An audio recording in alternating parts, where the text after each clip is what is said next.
Hi everybody, welcome to 5-Minute Ministries. I want to read John chapter 8, verses 2 to 11.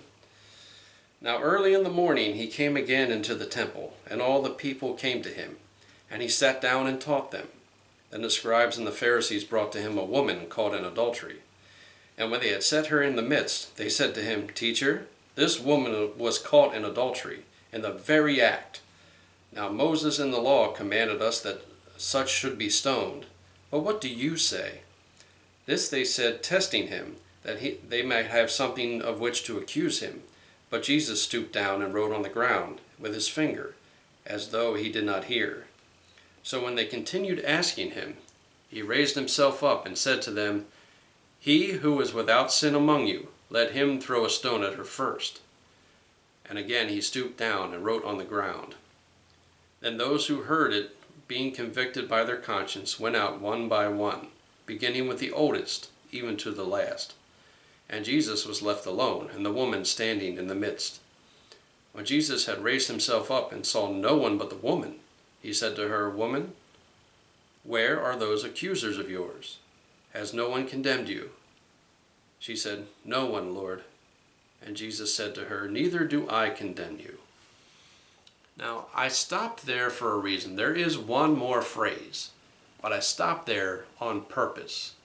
And the reason being, most of the people I've heard who have covered this section of Scripture also stop there. They don't talk much about that very last phrase. And I don't know why. A lot of them will focus on the trickery of the Pharisees, or how Jesus could not be outsmarted. Why he did not answer the question. What he was writing on the ground is a big topic that commentators will talk about. They'll talk about why there was no man with the woman, that they only brought the woman in adultery. It does take another person to commit adultery. They focus on all these other things, and while they are important, for some reason they kind of skim over the very last phrase.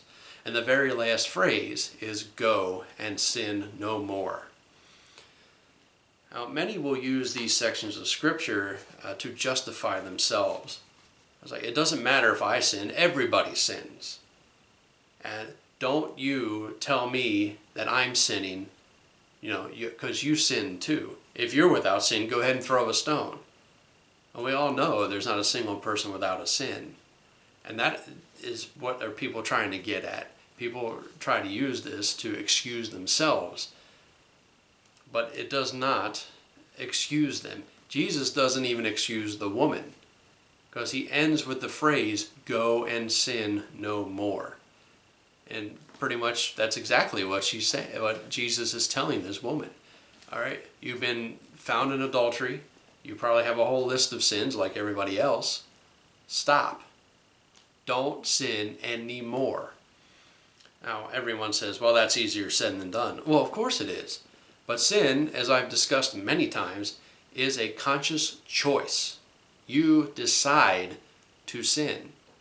But Jesus doesn't want us just to acknowledge that we are sinners. He wants us to stop doing it. And we can't do it in our own power. We need Him. That's why one of the reasons it's so important that this particular event is in Scripture, because it's not just about the fight that he's having with the Pharisees. It's about trusting in Him, because He doesn't want to condemn us. He wants to forgive us, and if we ask, He will. But it doesn't just stop there. We have to not sin anymore, and that's why that phrase is so important. Because if we continue to sin, it doesn't matter how much forgiveness we get. If we continually sin, we'll have to continually get forgiveness. But if we don't sin in the first place, we're much better off. We don't have to face the consequences of the sin. We can get forgiven, but the consequences are still there. So if you are having known sin in your life, you have a habit, and it doesn't have to be smoking and drinking and all that. If you have any type of habit where you constantly go back to that sin over and over, think of the words of Jesus, Go and sin no more.